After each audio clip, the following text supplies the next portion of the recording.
In this video, I explain the challenges of trust in web applications and how the OpenID Connect implicit flow can be abused. But have no fear, I show a solution. Hi, I'm Don Bowman with Agillicus, where we make any application available to any user on any device with any login without a VPN. If you're new here, be sure to click that subscribe button and read the description below for links to more information. Stick around to the end to see how we used a web application firewall to secure a web application which was abusing the implicit flow and trusting what the user could change. Last year, I met this web application. Let's call it Hank. Hank was pretty, but not that smart. In particular, Hank was very prone to trusting what users told it.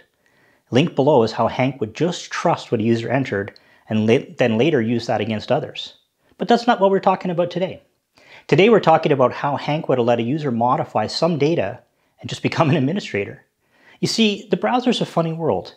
It tries very hard to protect its users from the threats that lurk on the web, but also it's not very trustworthy itself. Any user can modify data in it.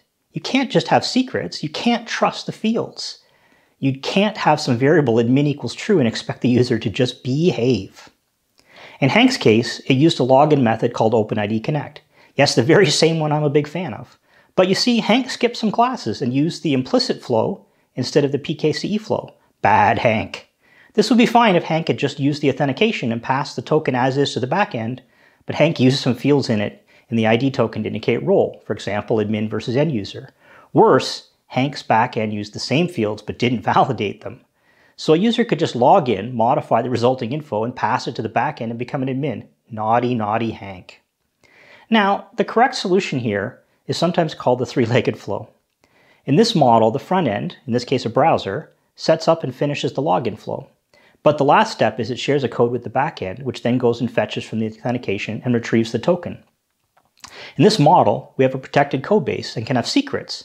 We would often cipher the result and make a session cookie, making it impossible to modify in the front end.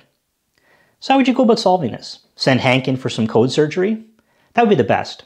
But what if you don't have the time or money? Can you let Hank loose on the internet? Sure you can. The fix was complex, but in the web application firewall, we intercepted the response to the backend that had the fields in it that were prone to modification. Using the access token that Hank had supplied, we then went and fetched the real values, in this example the user role, overwriting what the user had supplied. We then ciphered with something the user doesn't have access to, since we're in the backend, we're protected, and returned it as a cookie. Later, on other requests, we would translate that cookie into the real value so the backend was transparent. Fully transparent, fully secure. Now that you've read the story of Hank, I hope you'll read your OpenID code flows and look closely at PKCE or the three-legged flows. Don't allow critical information to be just modified in the browser and just trusted in the backend. Trust but verify. Defense in depth. Assume the browser is broken. It's just easier that way. Linked in the description below is a post talking about our previous experiences with Hank. Hank was that web application that accepted user input unsafely to bad effect. Also linked below is a post explaining how we fixed Hank using a web application firewall so the user could not change their role. Thanks for watching. Please remember to subscribe. Would you like to get an untrustworthy web application on the internet securely? I'd love to get your input or feedback. Please email me, info@agillicus.com, and check out more information on our website and the links below. Thanks very much.